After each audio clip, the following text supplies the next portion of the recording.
Hey, shmumbler.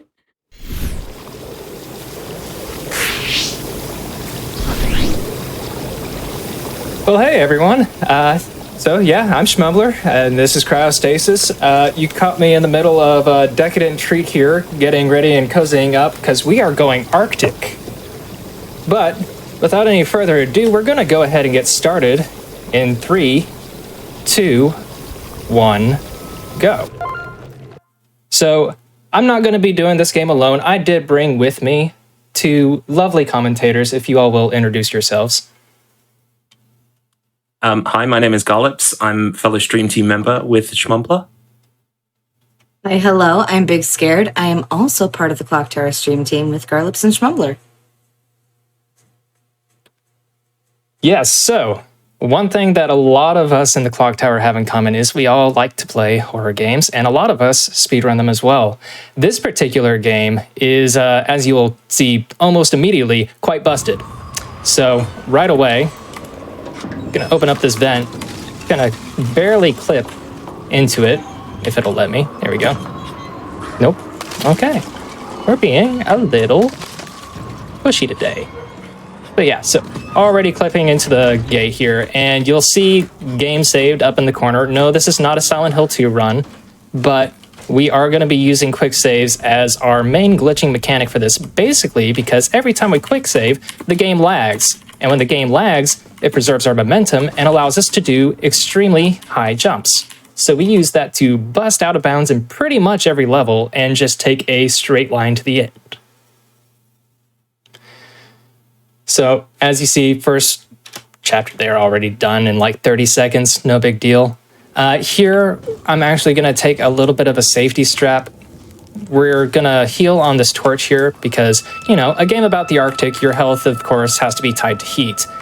And we are going to be encountering our first enemy here.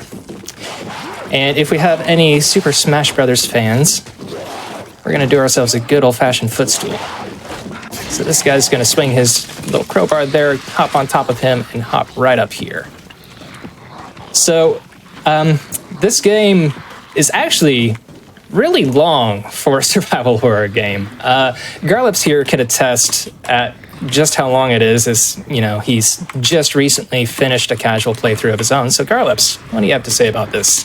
It took me about 12 hours, and it's going to take you about 35 minutes. I'm not sure what the maths is on that, but it's pretty impressive. This is a great game. I would recommend playing it casually. Basically, we're on a giant boat called the North Wind.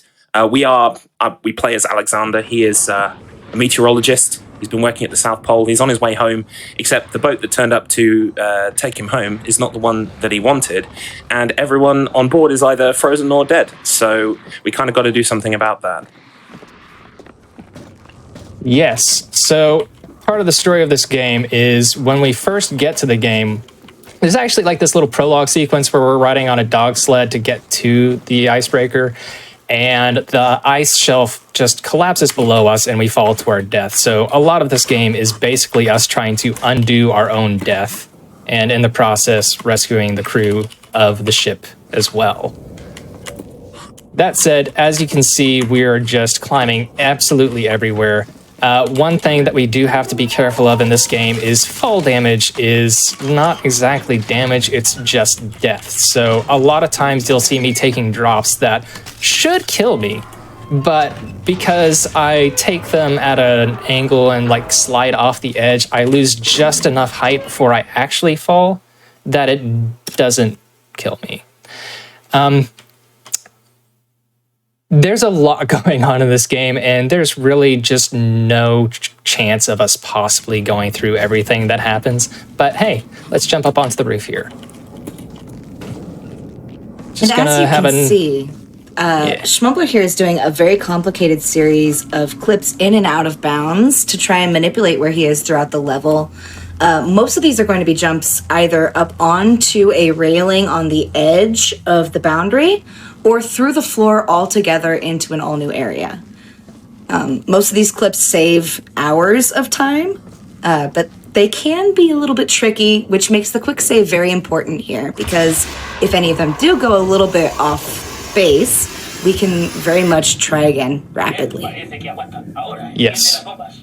And so now we have reached our first bit using one of the core mechanics for the game, where we actually delve into the memories of a crew member who has died and take control of their actions to change their past and create some difference in the future that allows us to continue on. There are a lot of those in the game. We do 2 of them. But yeah, so anyway, we cut a gas pipe here, and now we're gonna rely on our good little buddy who's dragging us out. He's gonna also free us from here and give us an axe at the same time. That axe is literally the only reason why we have to do this, because we cannot finish this level without a weapon. So, everyone say hi. Hey, bestie. See, this is the best friend that we get in the game, so naturally, we gotta treat him with respect. And I don't know about y'all, but when I want to show a friend that they did a good job, I give them a pat on the back. Sometimes it involves an axe. Oh, hey, I actually got him. Usually the axe just bounces off the second guy.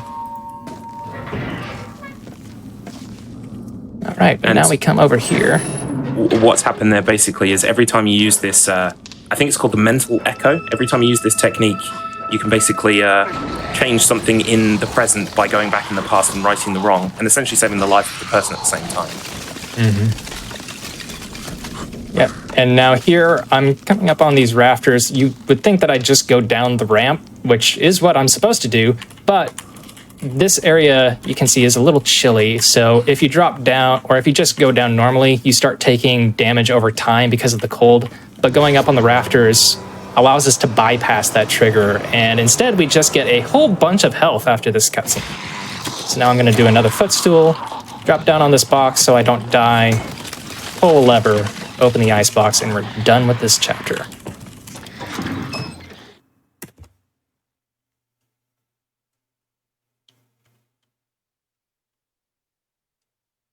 Also, load times in this game are atrocious. Sorry, I was just going to say, I cannot emphasize how long this takes without doing these skips. Yeah. How long would you say this game is casually? Sorry? I missed Could you repeat that, please? Oh, how long would you say the game is casually? It anywhere can take from... anywhere... Sorry. Yeah, you go ahead.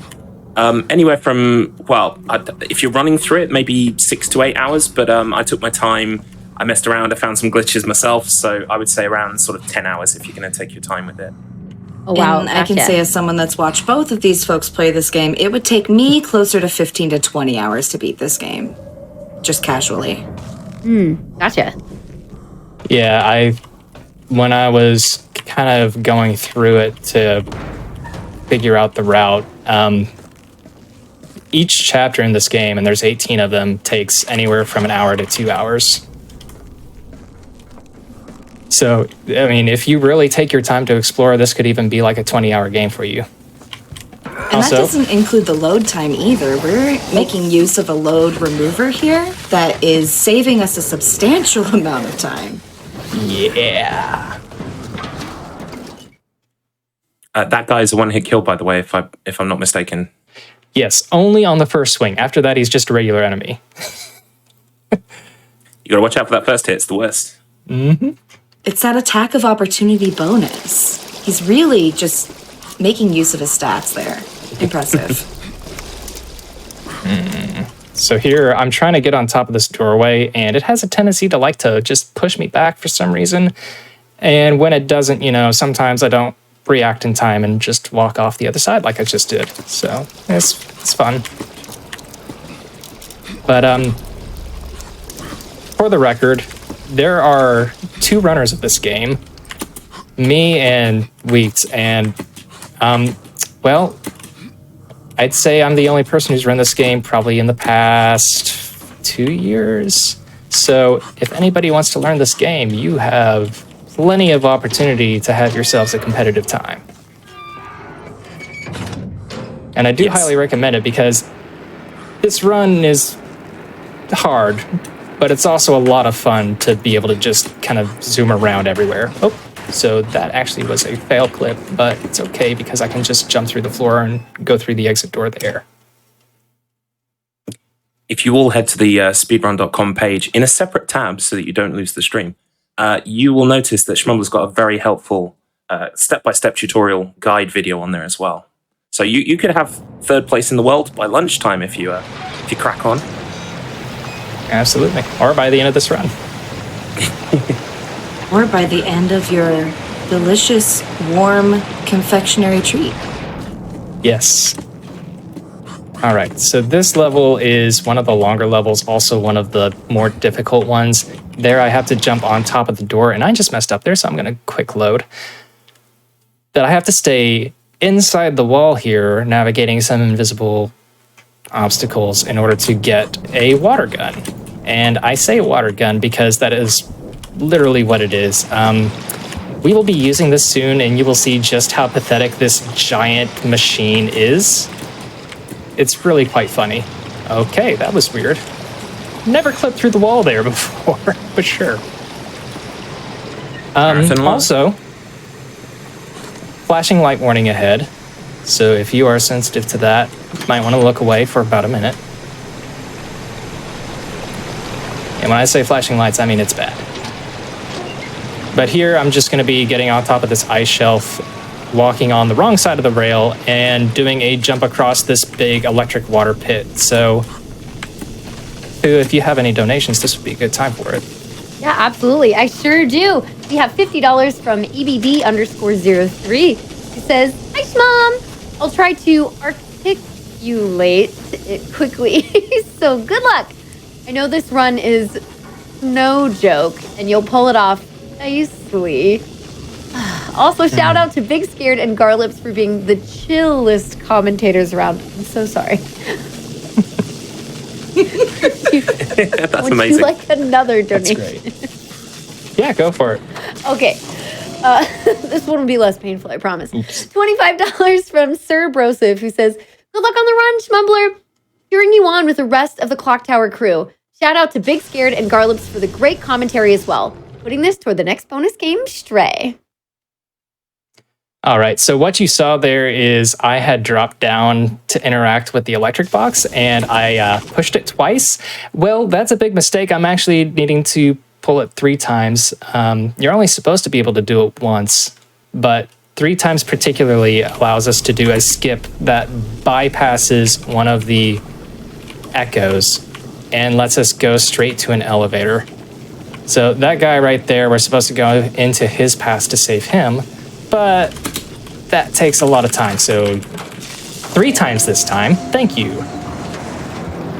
And now we just have this elevator. So again, a little more waiting. If you have any more donations, this would be a good time.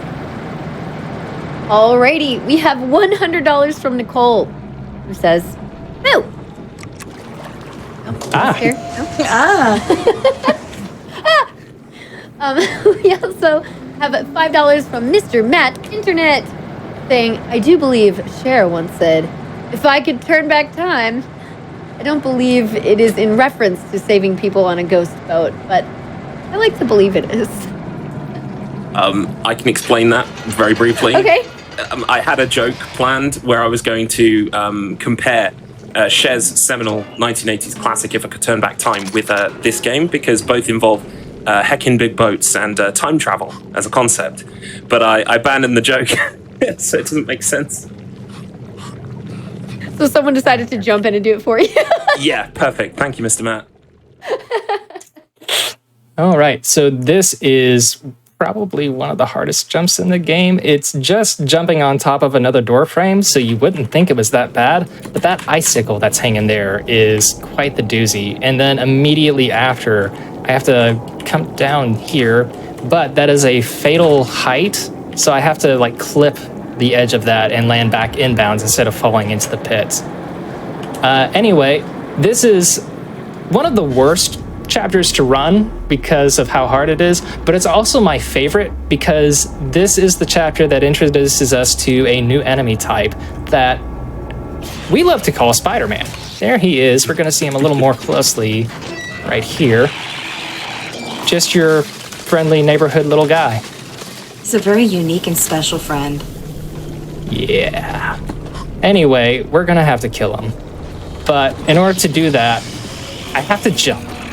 And we're going to jump and jump and jump all the way around in a circle, closing these hatches so that he's cut off from the icy wind outside, allowing us to shoot him with our piddly little water gun. And give him a bath. And the reason the jumping is so important is because literally if I just run around in a circle, Spider-Man will just fall through the world. And that's no good because I have to kill Spider-Man in order to finish the level. I don't know what it is about jumping that prevents that from happening, but boy, does it work. And I just want to take a moment to remind everyone here that we are using icicles as ammunition against living things. I can literally just go up to any icicle I want and grab it as ammo. But we're not shooting them as projectiles. We are simply hosing you down, which is an interesting choice. Really gets back to the temperature is health mechanic. Oh, I can't see anything. I don't like that.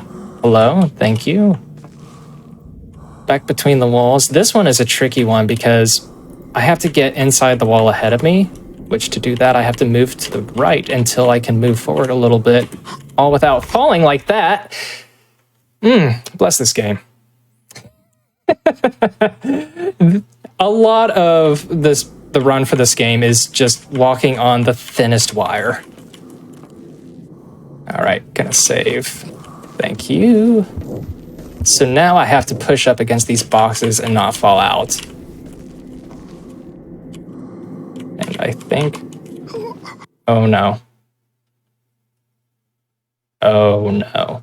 Oh no. I might have quick saved while falling. I did.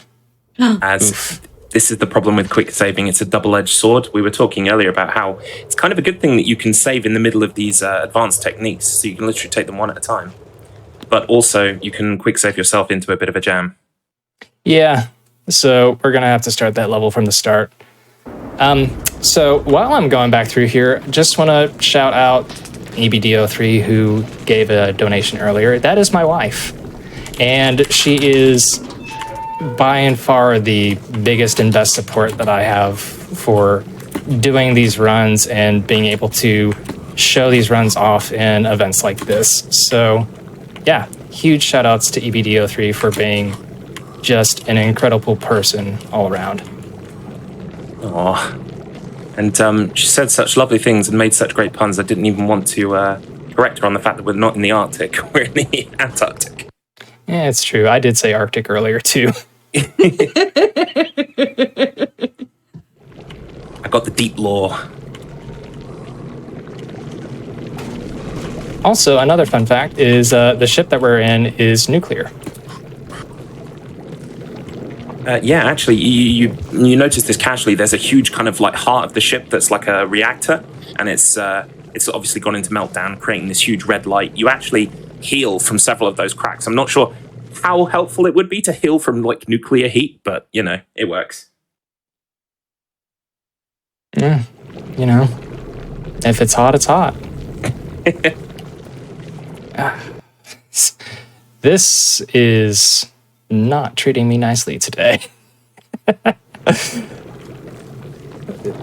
This line right here, I don't know why, because there's nothing on the ground, but sometimes you'll just get caught on something and just thrown off. It's great.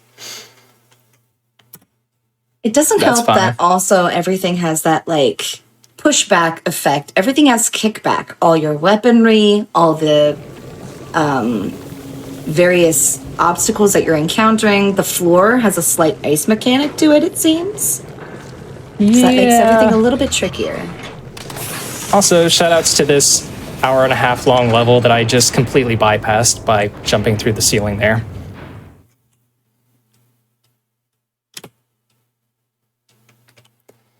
Yeah, due to these techniques, you see just how close the beginning and the end of the level are placed. All right, so now we're gonna do some more jumping through ceilings, drop down a ladder, and try to force myself into another room. This level really is just a lot more of the same, so we can go ahead and throw out some more donations.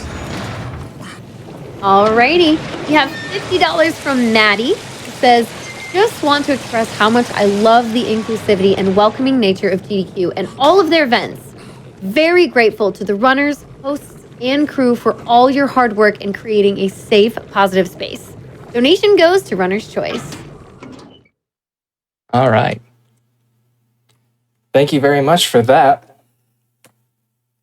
Oh, let's see. I believe this next one is going to be our first introduction to prop jumping, which is still going to be using the super jump, but we're going to be doing it from a physics prop that is able to move out from under us, making it a little more unpredictable.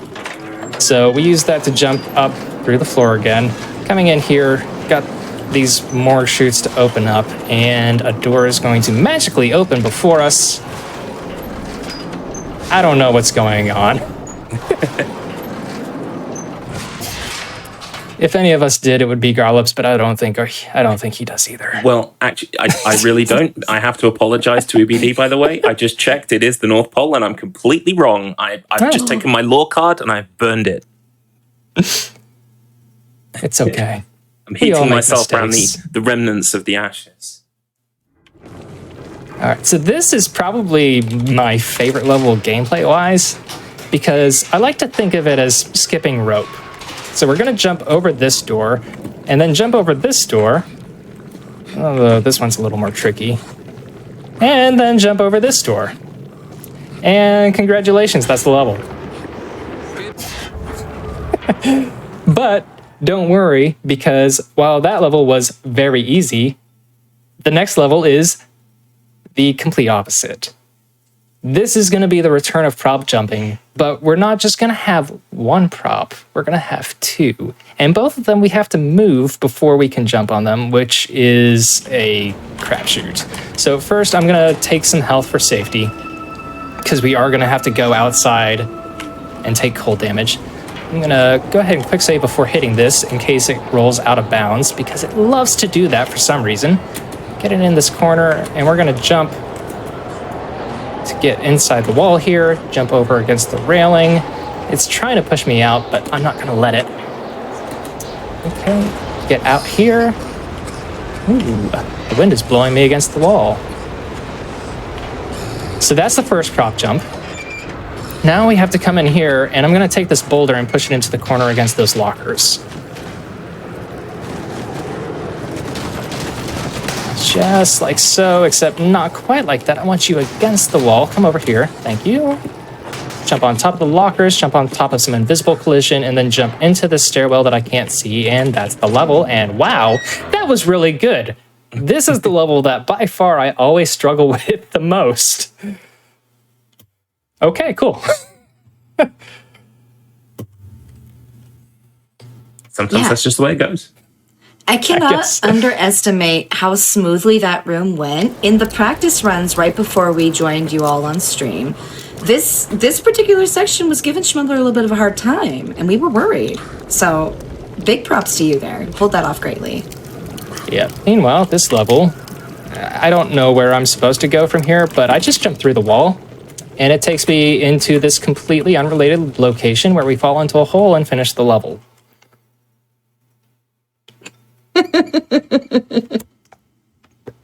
Some things are just meant to be.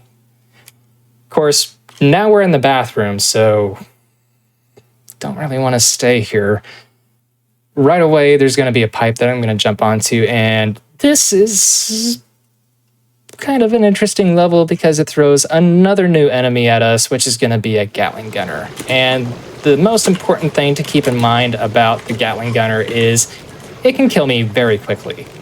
Luckily, our main mechanic is quick saving, and quick loading resets enemy aggro. So That's great. Love that for me. I came into this knowing that I would be dying a lot. This is just part of the game, so everything is as expected. Do you think you'll ever do a deathless run one day? No. No, in fact, I do not.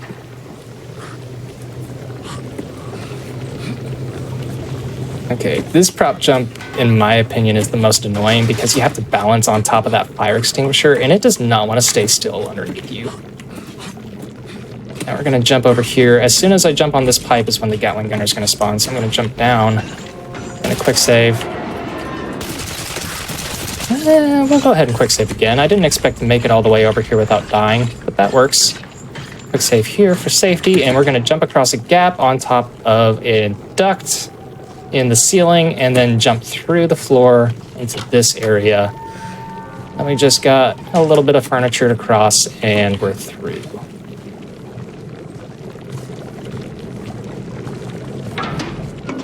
Next two levels are going to be pretty simple. It's just going to be making like 1 or 2 jumps and then opening the exit door. So this is probably another area where we could get in a few donations.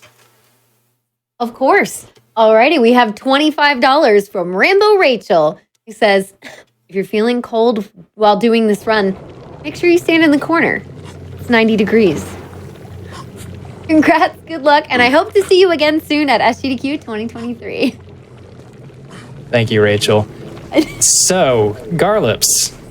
Yes. Would you like to talk to people about the heat sources in this game? Yeah, so in my scientific testing when I was playing the game, there are many things that you can heat yourself on. You can use running engines that are kind of like, full of electricity and power and running very fast. You can use heaters that are plugged in. Don't ask me where the power source is coming from on a ship that's completely derelict, but aside from that, you can also use lamps, desk lamps. I actually found desk lamps put out more heat than some heaters, which was impressive. I'm sure that breaks the laws of thermodynamics in some way. Yeah, so the light bulb that I used on that really hard level, it has a higher heat level than the open flame of the second chapter. Yeah, and when I started playing, Shmumbler said there is no way that he had found that you can get to full health off a heat source, but I found a spot and I print screened it. And it is one of those cracks in the nuclear hull that you don't usually see during the run. Yeah. So by this point, you might have also realized that we're playing in Spanish. That's because Spanish is actually the fastest language in this game, particularly because of the cutscene that's going to happen after this one.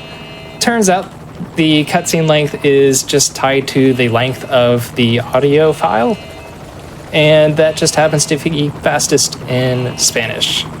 Weirdly enough, so this is a Russian game. The Russian dub is the slowest dub. When I checked, I want to say Russian is about 30 seconds slower than Spanish. But this here is probably like a 2-minute long cutscene, so again, perfect time for donations.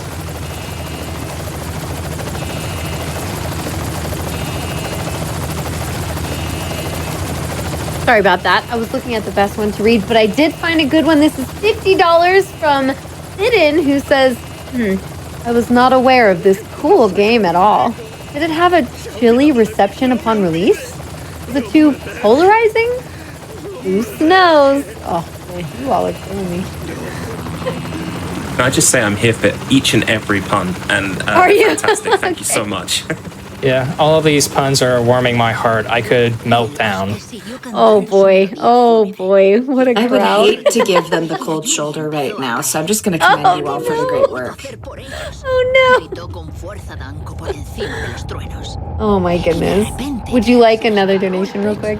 Yeah, go for it. All right, $25 from MPH, who says, if this donation doesn't go astray, that would be a catastrophe. Let's open up the kitty game. Are you happy you found the fun one? Are you happy? No, more. Stray holds my heart. I do also run Stray, so I am very excited for that to be in this marathon. Oh, that's awesome. I'm so excited. We should have enough time for another one. Alrighty, we have $25 from Topher Cakes, who's commentating on the last run, who says, here's my donation for how much Kat said Dead Space 3 wasn't the best in the series. Thank you to the crew, and here's to a great marathon. Thanks for the 25. We also have $100 from Ziri, who says, meow, meow, purr. All right, so now that cutscene is done, we are going into the fight with the big bad. The big bad actually being the big good, because this guy here, being Kronos, is actually the person who's allowing us to go into everybody's past and changing everyone's fate.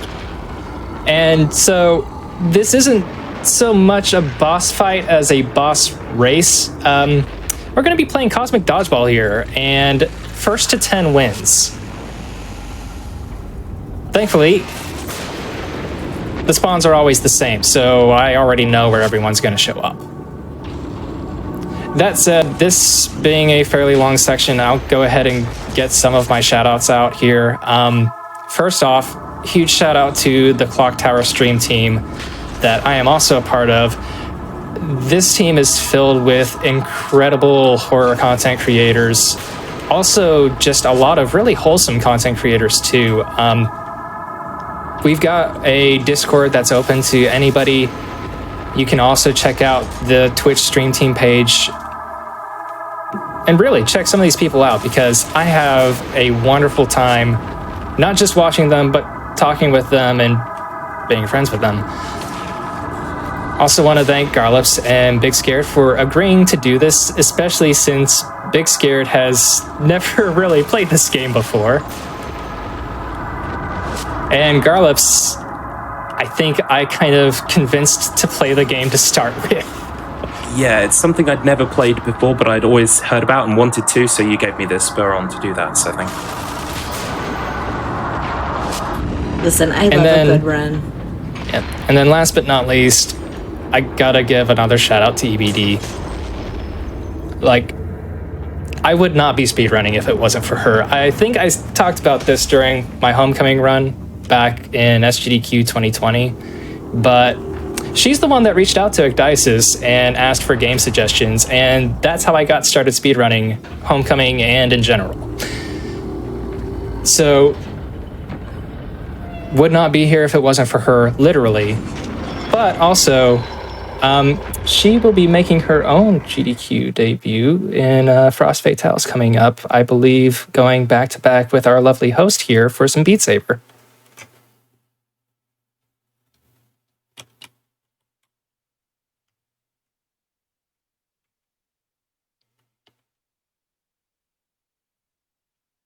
And should we just briefly explain what's happening here? Yeah. So we played Kronos at his Cosmic Dodgeball, and we won. I think that gives us the right to go back and change something pretty dramatic or substantial. And you have a choice of 3 here, but we're going to pick the fastest. And basically what you do is you go back and right a wrong that was so severe that it caused the ship to initially run aground in the first place. And in doing this, we're going to save everyone on the ship. It's a big deal. Yep, so this is really more of a victory lap than anything. It's pretty straightforward. We're just going to take the elevator down and grab a sledgehammer, and woohoo, that's the end of the game.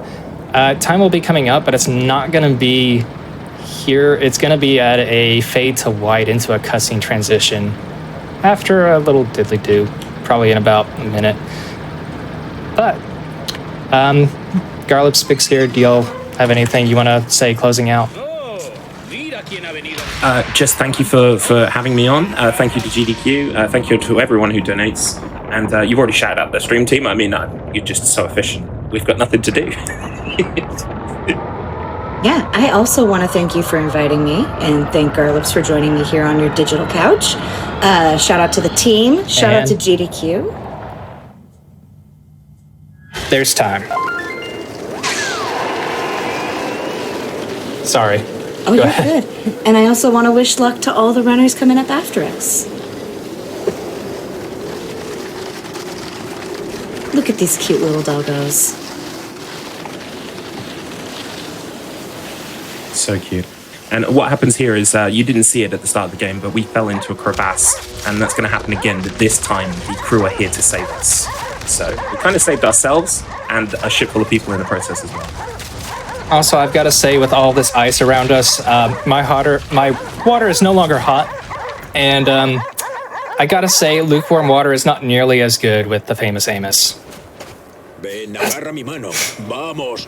Venga, agárrala.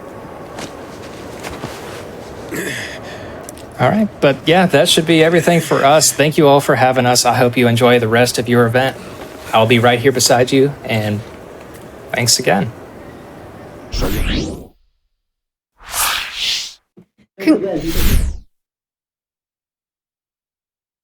Congratulations, shmumbler. That was an awesome run. I know we didn't get to see a ton of the game, but it was a very cool run. Lots of out-of-bounds stuff. That was awesome. So congrats on that. And I want to toss in a donation for you all. We have some, oh man, these runs are so good today. Let's talk about this $100 donation from Jason LaRose, who says, also thanks again, Jason, here we go. Who says, this donation is for Farin here in chat. Lesson 3.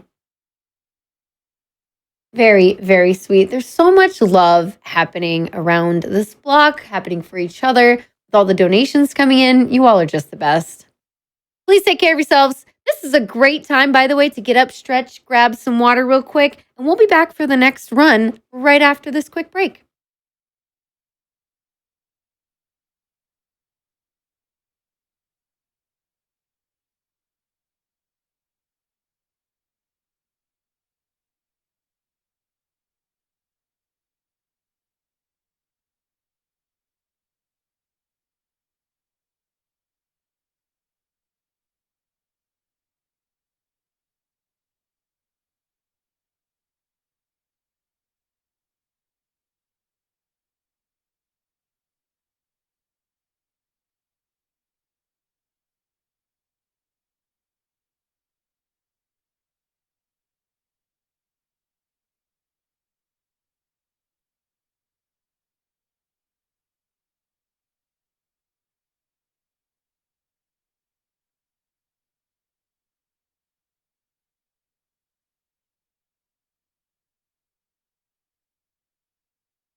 All right, and welcome back to Awesome Games Done Quick Online 2023, powered by Twitch. I hope you are all enjoying yourselves as always.